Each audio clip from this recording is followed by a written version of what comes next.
think we'll get started. So first of all, I just want to thank Sharon Kennedy so much for coming and talking about these great women. I think this is lovely. And thank you all for coming. Well, this is a small but a mighty group. I'm saying this is good. Actually, I kind of like small groups, you know, it's a little more intimate. So thanks everyone for coming today. I'll start my book discussion by telling you how I came to write the book and its contents generally, and then we'll get into specifics of the Wisconsin women in the book. I've done other book events in other states, and I talk about the Michigan women in the book, or the Detroit women in the book, and then actually the first one I did was in Tucson, so it was the Arizona women in the book. So the origin of this book goes back 4 years. During the Tucson Festival of Books in 2015, I sat in the audience of a panel of women writers who had written about women who were not famous by virtue of their own celebrity or who they were married to, but who nevertheless led interesting lives. One of the books is titled Almost Famous Women, and the other is Ladies of the Canyon, written by Leslie Pauline Kemps, a Georgia O'Keeffe biographer. After that event, I thought a lot about women I have come to know. These are women who wouldn't be on anybody's radar screen, but who, in my opinion, have led interesting lives. This is how the outline for the book began to form. A sentiment coursing throughout this book is finding the extraordinary in the ordinary lives of people. And two themes emerged in these ordinary lives: resilience and rootedness. The stories I have written are called profile essays, basically mini biographies. The women in the book are very different. They are different in race and ethnicity, as you could see from the cover of the book. They are different in age, and although all are retirement age, the youngest could be the daughter of the oldest. They are different politically, some at polar opposite ends of the political spectrum. Some have deep faith, others are non-believers. Some push the envelope of change and social reform, and one didn't even know there was an envelope. This one I call my reluctant pioneer. Revelations come to you when you are writing. During the writing of this book, I realized I had selected women who not only had interesting stories, but who had also aged with grace. And by that I mean with keeping their sense of humor and wit and substance. In the stories of Gladys DeLand, Jane Jordan, and Alice Barless, all over 85 years old, and in Gladys's case, now 100, I was looking for role models. My mother died in her mid-60s, a stroke victim, after having been in a nursing home for 5 years. The last years of her life were not good. And in my 30s, I was not paying attention. I deeply regret this now, but I can't bring time back. So now I find myself watching women who are 15 to 20 years older than me, paying attention to them. Is this who my mother could have been? And is this who I might become? 3 of the 8 women's life stories transpire in Wisconsin, but they are very different stories. I'll start with Constance Fletcher, originally from Aurora, Illinois, who spent her entire career on the Menominee Indian Reservation teaching vocals and chorus in a culture we more likely think of as celebrating with drumming. Connie previously taught in the Kenosha School District, but she was unhappy there. When the Menominee tribal schools were split from the Shawano schools, in that area of Wisconsin, close to her family's summer cottage, she applied. I don't know many teachers who would have made this decision. But Connie, in taking this position, was going to live her values. It fit for me, she said. And that fit lasted 28 years. Connie was raised with a deep Catholic faith. And with this teaching life, she became rooted to her Christian values that she had learned as a child. I'd like to read what one of Connie's students had to say about her.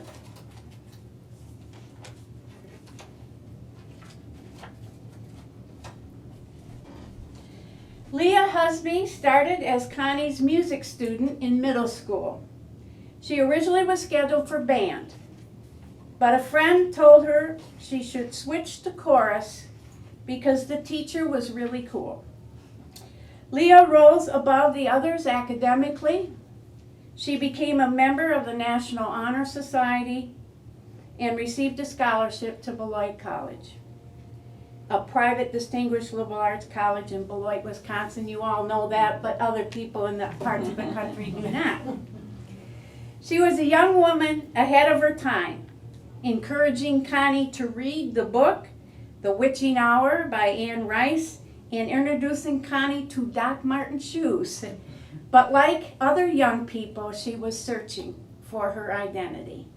And for a period of time, she experimented with what was called goth, the dark, the black, the dark eyes, and the punk-derived subculture away from her mother's prying eyes. She often confided in Connie. There wasn't anything you couldn't come to her with, she said. Connie became a confidant to many students as the students shared personal information with her. A few of the students were gay or lesbian. Generally, under these circumstances, they would have to leave the reservation. But they now felt they had someone to talk to, and one student came to Connie with tears in her eyes. "I need to talk to you about something," she said. And Connie said, "I know what you want to talk about. I know that your aunt had a partner and not a spouse." Many students came out to Connie. One of her students wanted to jump from the silo and take her own life. "We sat down and talked," Connie said, "and she changed her mind. Unfortunately, I couldn't save another girl," she said. So Connie's warmth and acceptance did not simply apply to students in her class. She helped students who weren't in her class with their homework. The two other Wisconsin women, it could be said that the circumstances that surrounded their lives coincidentally can be traced back to the Isle of Jersey in the English Channel.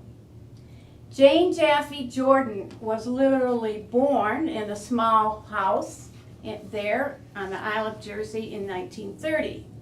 And Alice Barless, also born in 1930, and our local Janesville woman, Alice Barless is our local Janesville woman, married into the Barless family, who raised Jersey cows, the breed that began its life on the Isle of Jersey. Jane was a small girl on the island and remembers the cows well. So that connection between Jane and Alice, I had no knowledge of when I looked to do their stories. What was so remarkable to me about Alice and Jane was their connection to the Isle of Jersey. While these women are the same age, in fact, their birthdays are just 3 weeks apart. They will be 89 next month. I should probably share who I'm talking about here. But this is Alice Barless, and this is Jane Jordan. And this is Constance Fletcher, these are the three Wisconsin women.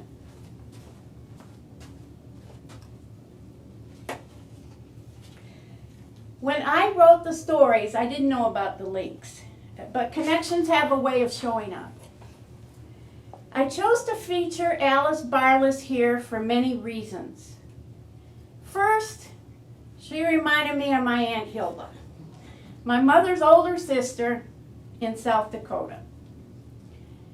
Alice's in-laws are Scottish, Barless being their name, as is my paternal Kennedy family. We were both in the women's organization, Zanta. Alice's service to the group spans several decades, which I found inspiring and impressive.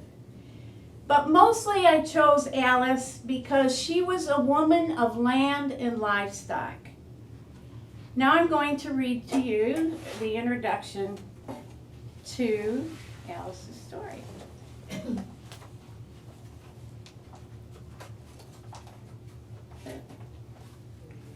After many years of living in the rural Midwest, I have drawn some conclusions about children raised on the farm. They may be broad generalizations, but for me they ring true. I have heard that a farmer's first love is land. Oh, here comes Alice now. Oh, I have no idea. There she is. Oh my goodness. What kind of Where you want me? Right there. Oh, this is such a surprise. I'm so excited. Thank you. I wasn't gonna use this, but my cane wasn't handy, so. What timing? I'm just talking about you and you wanted to Are your do it. ears ringing? It's wonderful. This is wonderful. And let me just say, I talked about your, first of all, you reminded me of my Aunt Hilda, who grew up on a farm in South Dakota. And the Barless is a Scottish name, as I found out, as is the paternal Kennedy. Some people assume all Kennedys are Irish. They are not.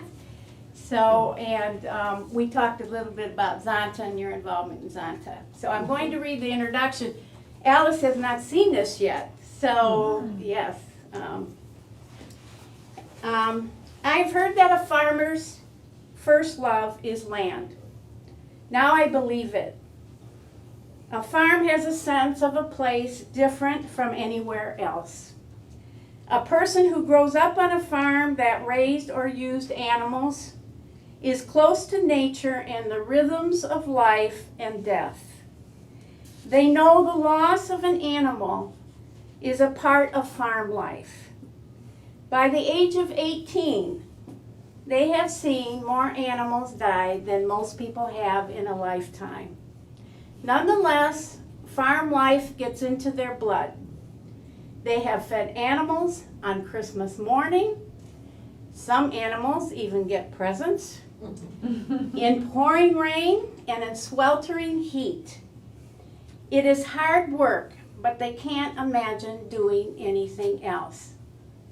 Some young people raised on a farm don't feel this way, of course. They run like mad to get away from the farm when they come of age. My mother did this back in 1935. She left a South Dakota farm to come to Detroit and never looked back. Perhaps this is the reason I know so little about caring for land and animals and am now so curious about life on the land. But for many adults, the pull of land is magnetic. Perhaps it has something to do with love and respect for nature. Jerry Apps, Wisconsin author of Whispers and Shadows, a naturalist memoir, and many other books, who grew up on a farm, says that when you grow up on a farm, you learn to live with nature and not struggle against it. He says, nature will dictate your life. It lets you know that you are not in charge. We had a certain reverence for nature, Jerry says. When living in two what I'm calling moo towns, M-O-O towns, one in Rock County and one in Eaton County, Michigan, I met women who either grew up on a farm and left, or are still living on a farm and working the land. Most of the women in this second group were over 45 years of age. Although they took jobs off the farm for family income, they still had a strong connection to the land. They had livestock or crops, sometimes both, and the remainder of their day after their regular job consisted of working the land and feeding animals. If they had crops, their activities were dictated by planting and harvesting seasons. If an old barn sat on the property, there were barn cats. If they cultivated fruit trees, there was canned bounty. Their gardens may have been small, but they regularly used the produce to prepare meals. Even though they left the farm of their youth, they found a way to come back to live on the land. This is where they are spending their adult years, and this is where they will die. Alice Barlas is included in this group. Her story has deeper historical roots than most. Her husband's family, the Barlases, were one of the 4 founding farm families in the Rock Valley Prairie in the mid-1800s. And the local historical archives are replete with Barlas family history. And I just have to tell you a little anecdote, because when I found the Barlas family history so interesting, I called the archives here, the Historical Society, and I said, I'm coming to town.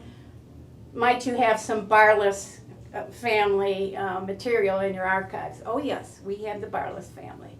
So I said, could you pull this for me? Could you pull this for me? So when I get there, I will have, I can start reading. So when I got to the Historical Society, there was a stack. I never even made it through that stack. And they were so, kind enough, and I kept on saying, make a copy of this, make a copy. So the Barlas family is really grounded in this community. Jane Jaffe Jordan, one of the other Wisconsin women, was born 4,000 miles away from Alice's place of birth. Her story is one of a World War II refugee who emigrated here and made an extraordinary life for herself north of Milwaukee. I call Jane my reluctant pioneer because when she found herself a divorced single mother of 2 children, she was able, with the support of friends, to study for and pass in the early 1960s to become a stockbroker, only the second woman to do so in the state of Wisconsin. She was a pioneer by necessity, not by choice. When the media learned of this distinction, they made a big deal of it. Asking her to be on TV, to be interviewed on the radio, and to be written about in the newspaper. Jane was nonplussed by all of this attention. To this day, she is puzzled by all of this notoriety. But after Jane's successful, not planned for career, Jane was not done yet at the age of 70 when she retired as a stockbroker. She loves the arts, both fine arts and music. And she had an impact on the Milwaukee arts community through chairing the board of the Milwaukee Youth Symphony Orchestra. Jane's leadership and outreach to underrepresented youth in Milwaukee, including them in music instruction and symphony work, came to the attention of then First Lady Michelle Obama. In 2015, a young representative of the Youth Symphony Orchestra flew to Washington, D.C. to receive an award from the White House. Jane's is a story of an immigrant who has served this country well. But funny things happen when you are writing about 2 Wisconsin women in their 9th decade. You hear more stories.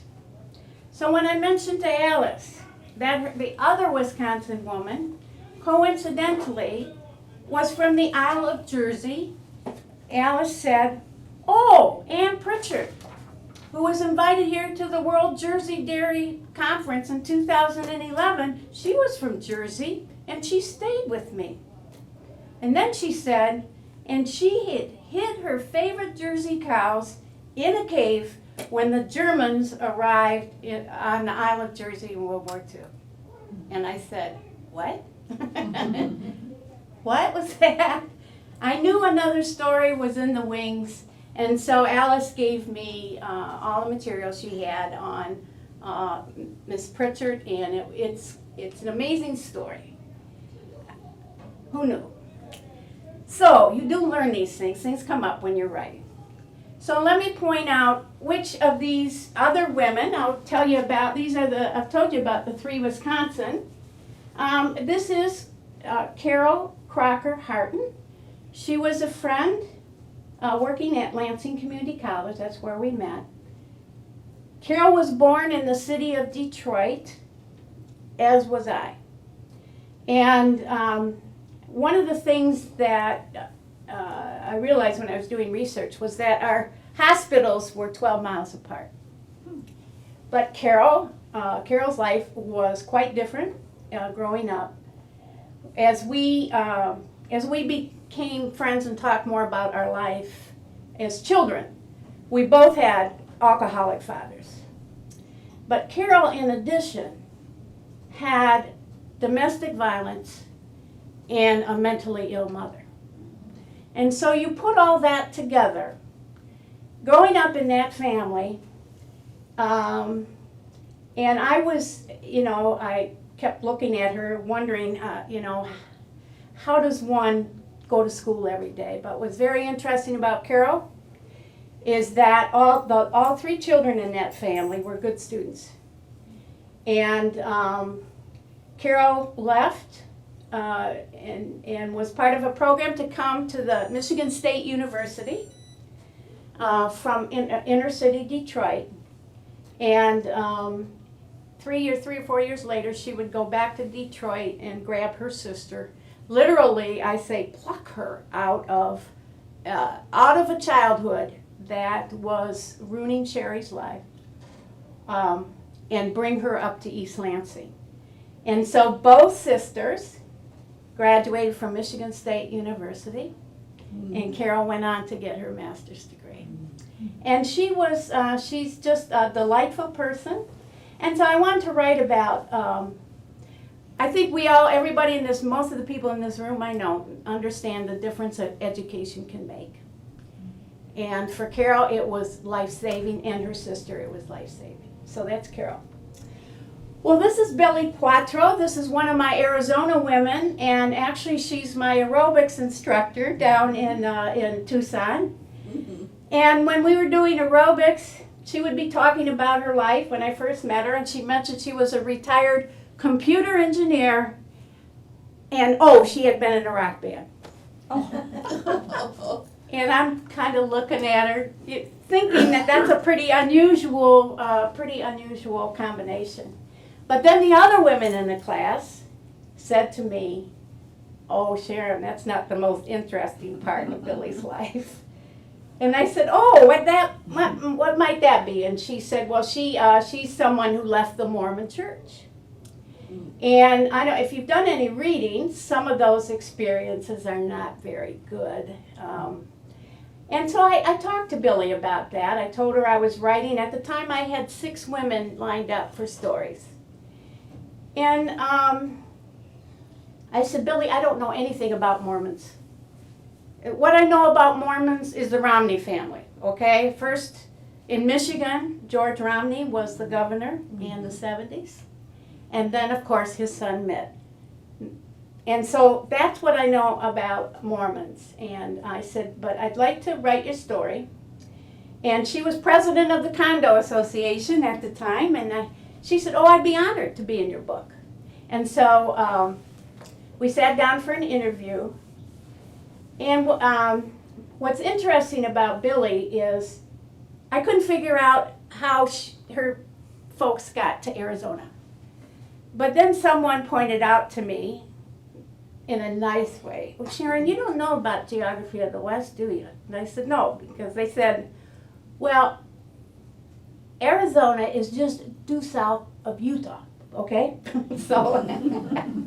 So Billy's great, I think fourth great grandfather literally came across the country with Brigham Young, with the Mormon trek, yeah. Oh, cool. And so I did a lot of research on the Mormons for my own benefit, but also other people's.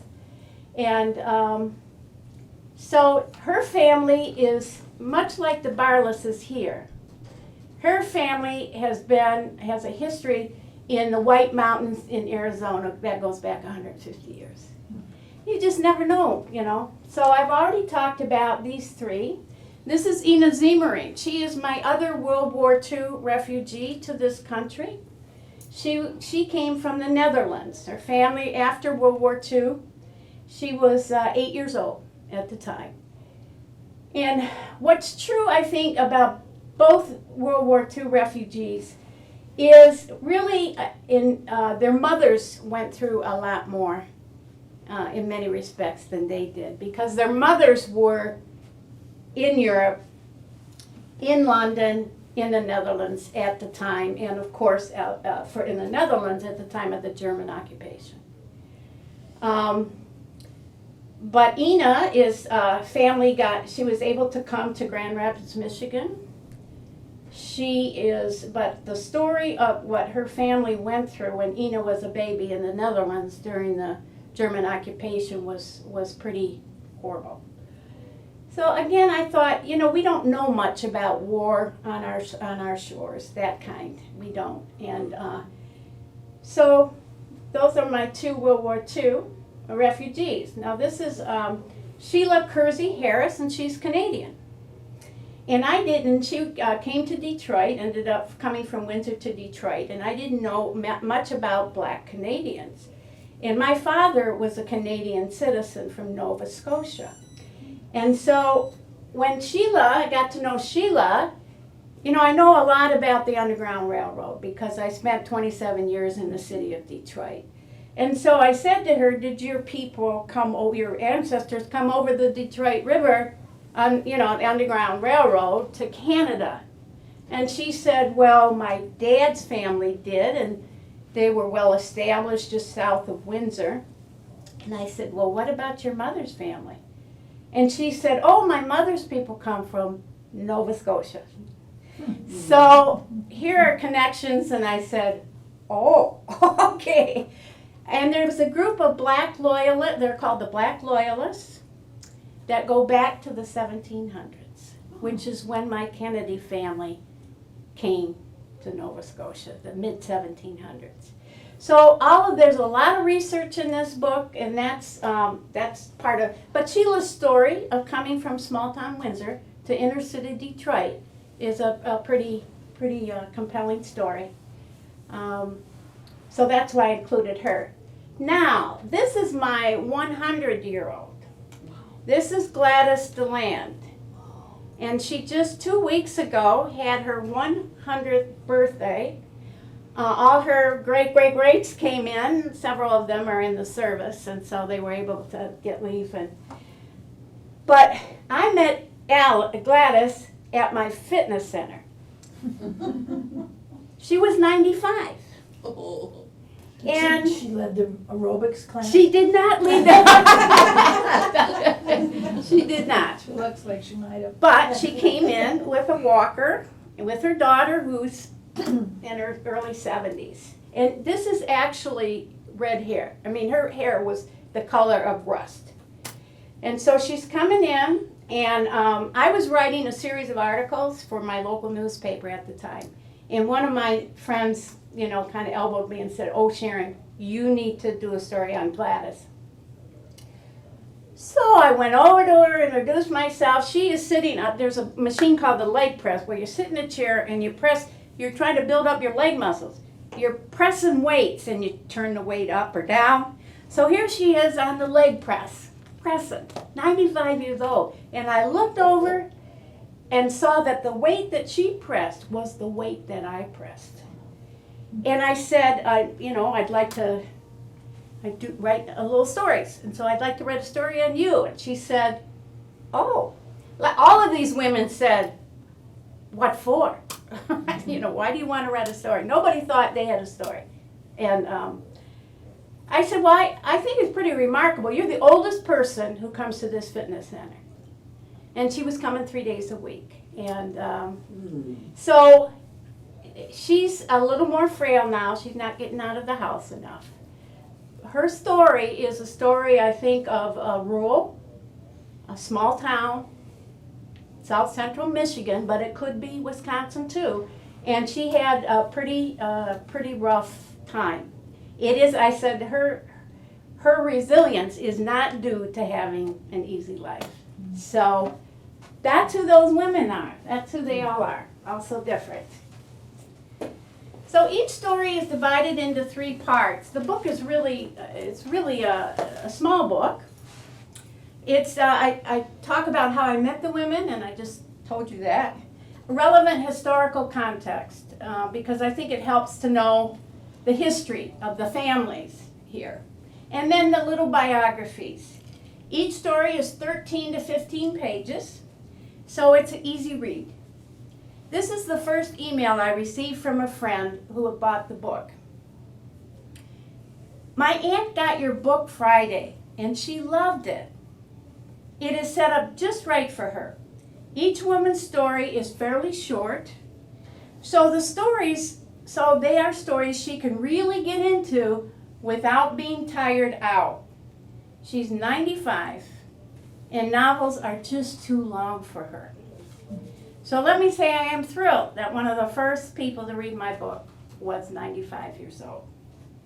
In closing, let me say that my time in Wisconsin, in Janesville specifically, was truly influential in who I am today, both as a writer and a person.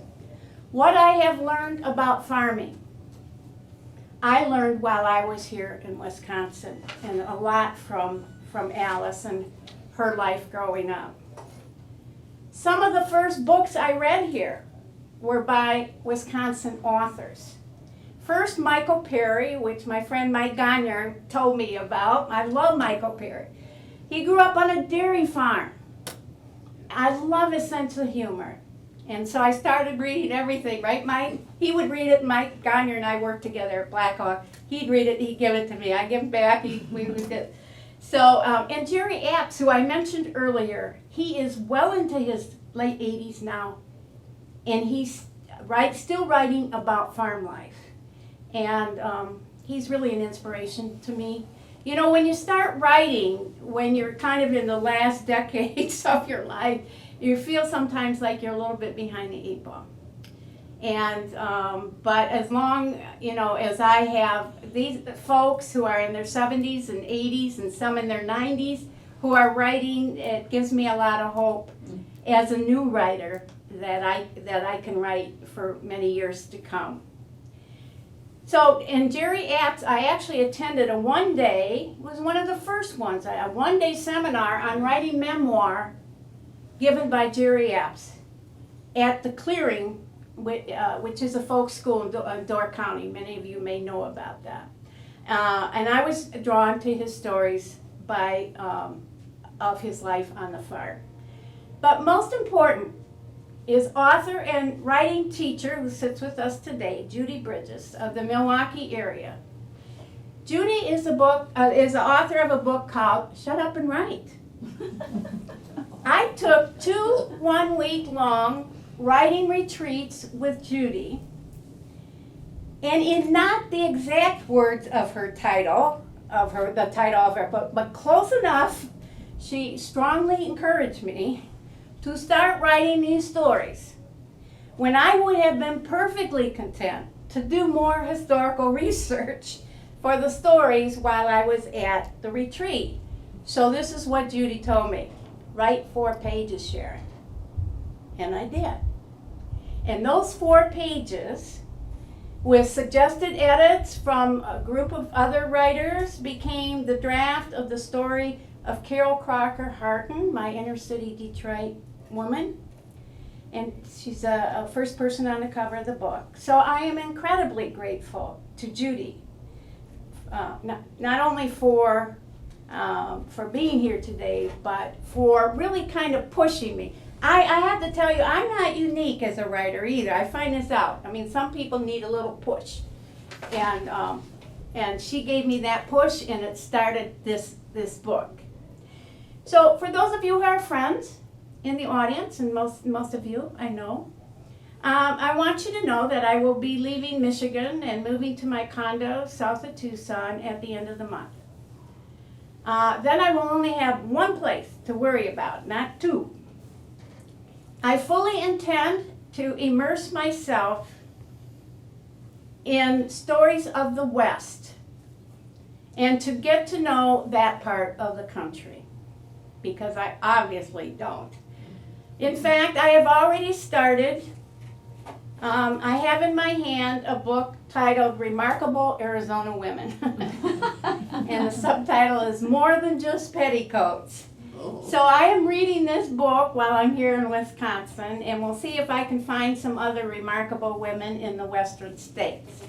I also wanted to show you the book. This is Jane Jaffe Jordan's a book on her life. This was written by an author who is a friend of Jane's children.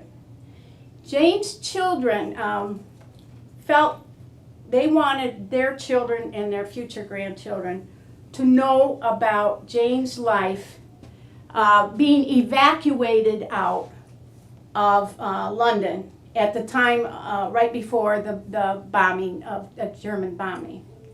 Jane is one of 2.5 million children who were evacuated out of the city, first to the countryside, and then when those filled up, then to other British possessions, so Canada, New Zealand, Australia, and other places.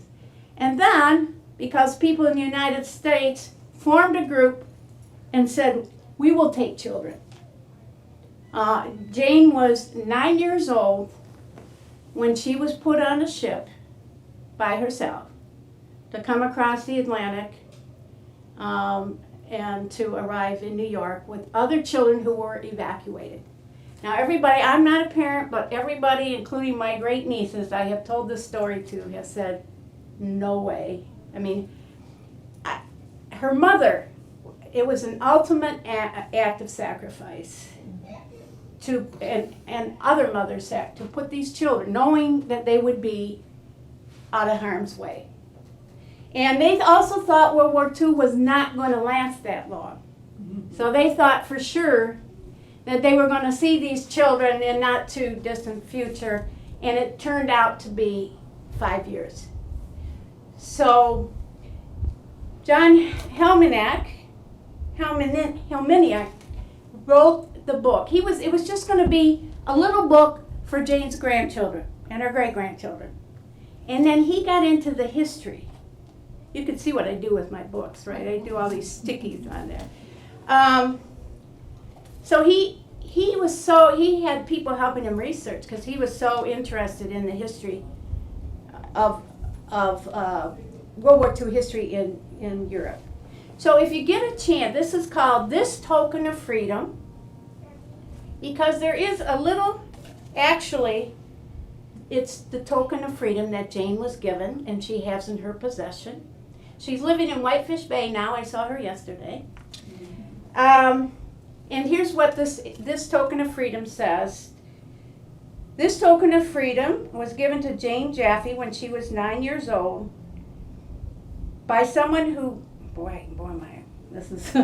by someone who, You want some help? yeah. Would you read? Thank you. Someone who loved these words and knew what they meant, and knew why I cherish them and hold them sacred so long as I live. The token of freedom. I mean, it's an incredible story. So, I summarize I have quite a extensive bibliography, and I did a lot of research on this book. I just love that. But I summarized this book, and I called John and told him I was writing about the rest of Jane's life. And he said he thought that was very cool. But if you get a chance, this book is available on Amazon, and it's really worth reading about all these children who left homes, and you know, then some when they went back. Jane did go back right after the war for a couple years, but it was very tough for her. Ages 9 to 14, pretty important ages for kids, and she had grown up to be quite the young woman, quite the American way, and when she got back, she was ostracized by kids. And so, and it wasn't easy, you know, it took 10 years to recover from that war. Yeah. And so she convinced her mother to come here for a couple years. But her mother wanted to go home to the Isle of Jersey. That's really where she wanted to go. But Jane stayed and continued on with her adult life here in Mequon and then Whitefish Bay. So that's her story. So that's it. I'm done. I'd like questions.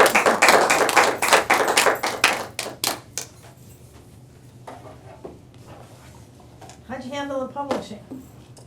I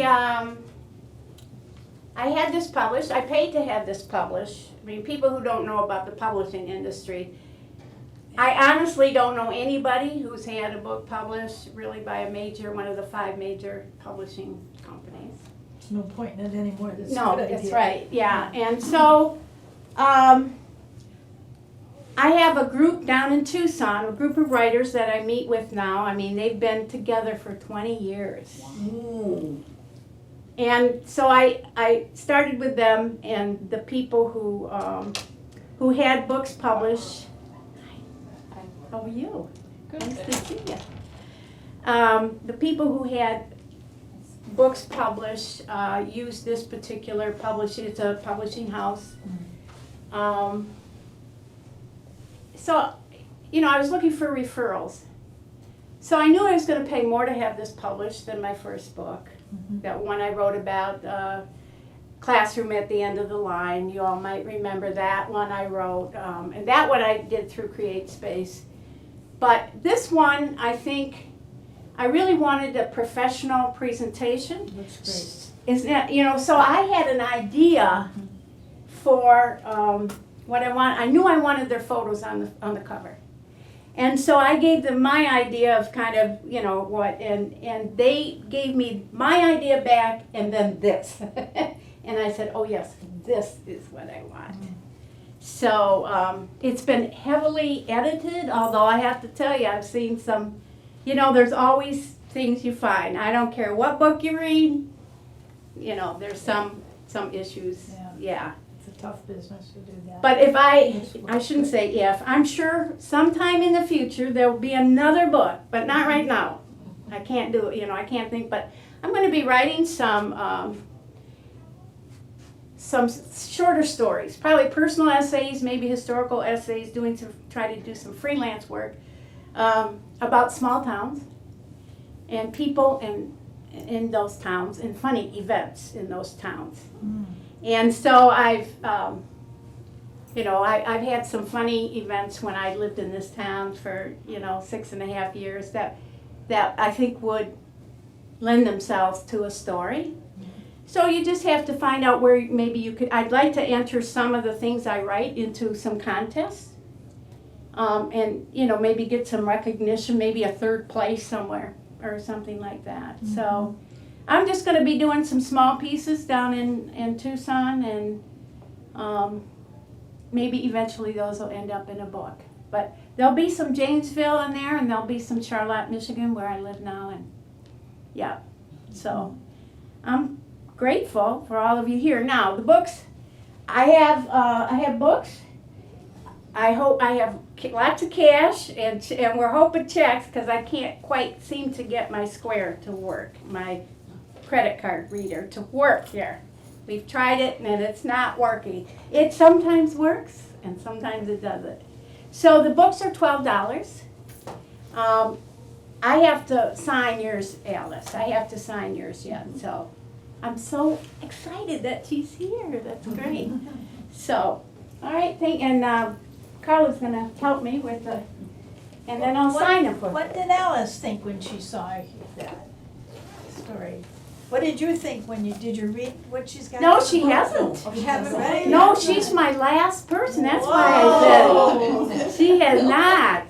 Oh, boy, that's great. No, she hasn't. But we spent a lot, didn't we, Alice? Yes, we we spent a certainly lot did. of time together. Yes, a good visit. Lovely. Yeah, we had a wonderful visit. Yes. And like I said, I learned a lot about farm life from Alice.